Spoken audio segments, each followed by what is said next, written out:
Hi, I'm Teray Foster and this is 3D HealthNet.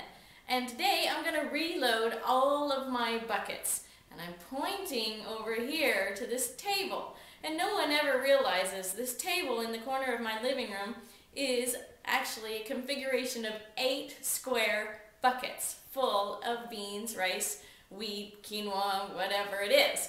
So I did a big group order this week. And so every time I do a big group order, I get a bunch of stuff for myself too and refill all of my own supplies. The reason why I wanted to film this is because I want you to see how easy it is to get in and out of these buckets. You think, oh, for goodness sakes, you got a plant on there, you got a lamp. How are you ever going to get anything out of there? But watch this.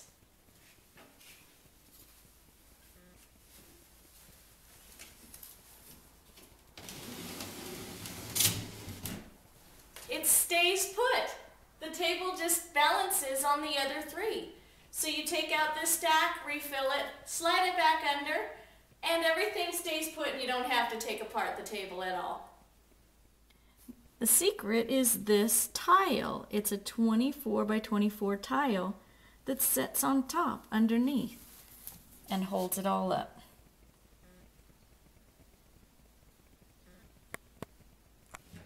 So that one's empty, that one's full. So I went ahead and washed some buckets ahead because I knew I was getting more stuff. And I had this one ready to go, so now I can just refill this one and pour my bag straight in there. I don't have to can it, I don't have to prepare it at all. I just pour it straight in the white buckets. Now, I always tell my classes that they've got to get the white buckets that are square because they configure so much better than the round ones. And the round ones are 5 gallons and 6 gallons, which starts to be so heavy for the average person to lift, especially a woman. And you want to be self-reliant. You don't want to have to say, honey, come and pick this up for me, it's too heavy. And so if 25 pounds, you can lift 25 pounds pretty easily, and you might even be able to lift 2 if you were really needing to do that. So anyway, so back on the square, if you don't have square, you have round buckets trying to go into a square corner or a square closet, it just doesn't work. And I prefer the smaller size. I picked up this bag of quinoa today. I bought it with the bulk order, and it already has a hole in it just from handling it. Bags do not hold up very well for very long. So you want to just have it on a chair or something that's higher than the bucket, and that holds up the weight off of it for you. And then just let it pour in there.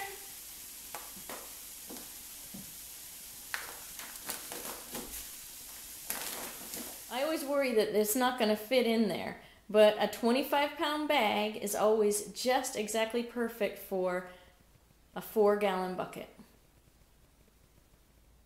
So you have to keep in mind that a 25-pound bag of grain will fit perfectly in a 4-gallon bucket. And that's one more reason why I like the 4-gallon buckets. If you get the 6-gallon or the 5-gallon rounds, you pour your 25 pounds in and you're going to have extra space at the top. So then you're going to have to bust open another bag to fill that space or just leave it, whatever. It's just not a good use of space, again. So I'm all for the 4-gallon square buckets. Now you don't have to do anything to this grain or to the bucket. You just pour it directly in, put the lid on, you're done. Now if you can it, it will be airtight and sealed, which would be good in the case of, let's say, a flood. Although this will be pretty protected in a flood also. But the bad part about being in a can is that when there's no air going to it, it does die. And so over time, it will stop sprouting. And then you won't be able to use that to do sprouts or to plant again. Say you want to plant it and rebuild after a calamity, you won't be able to do that if your grain is dead. So you don't want your grains or your beans airtight. You want it in a place that breathes. And the white buckets breathe. They would not be good for anything that's ground, such as sugar or brown sugar or flour, because they breathe, and you don't want that air to be going into the food once it's been ground. But when it's in the dormant stage, like a seed or a legume, you want it to be able to breathe. Now the lid is just as crucial as the bucket itself. If you don't have a lid that comes on and off that easy, you are just going to be so frustrated. I've had some that just won't come off without a wrench, and you have to kneel on it and put weight on it so that one corner will come up. It just is really hard to get into. Correspond with my Whole Foods Kitchen cookbook, I have the buckets with labels. And if you buy the buckets from me and you get the set that I have set up on the website, then you can get my labels for free. The labels are just showing exactly what you need so that when you receive those labels, you know what you have to buy and what you still have to fill up in your buckets. Well, I've got black beans, red beans, garbanzo beans, lentils, white beans, and pinto beans. So there's 6 beans, 6 grains, which is quinoa, millet, oats, oat groats, whole oats, not rolled, lentils. It's actually the Ezekiel mix, which is 6 different grains mixed together with lentils to make your bread, Ezekiel bread. So 6 beans, 6 grains for the Ezekiel, and then 12 wheat. And then another 6 to 12 of other assorted things that you might like popcorn or dent corn, the kind that you make corn tortillas out of. So with all of that in mind, I believe that every family should have about 32 buckets. I sell them in sets of 8, but if you buy the 32 bucket set, I send you the labels with it as just my gift. And the set includes the lids, which normally the lids are sold separately. So if you look at other places and you say, well, their buckets are cheaper, it's because they sell the lids separately and the lids are outrageously expensive. So mine is with the lid in there, and it's this kind of lid that snaps on and off so that you don't have to use a wrench to get to your food. And use your food money. I'd like to encourage you to use your food money. People say, I don't have enough money to buy extra food. But I'm telling you that this is food. This is what we should be eating.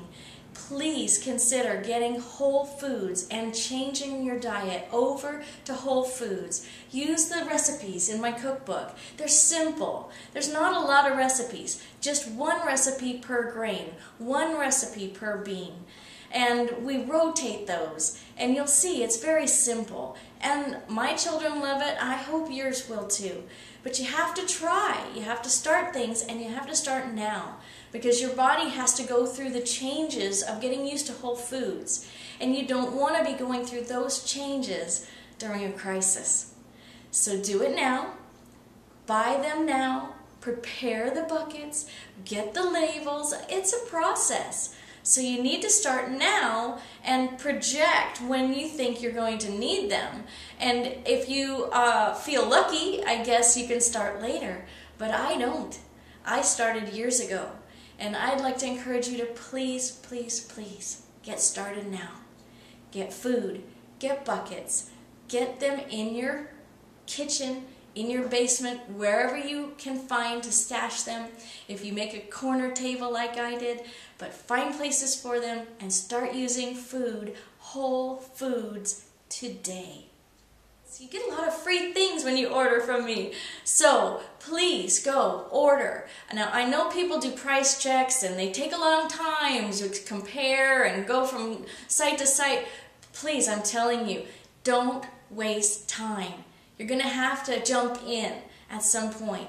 The cost of food continues to rise. And when you see foods that are double and triple what my prices are, and then they tell you that they're a higher quality or a better process, it's not true. I can assure you that I get them from the same suppliers that they get them. They just have a different label. So get food, trust me, get food, get labels, get the cookbook, start eating whole foods today.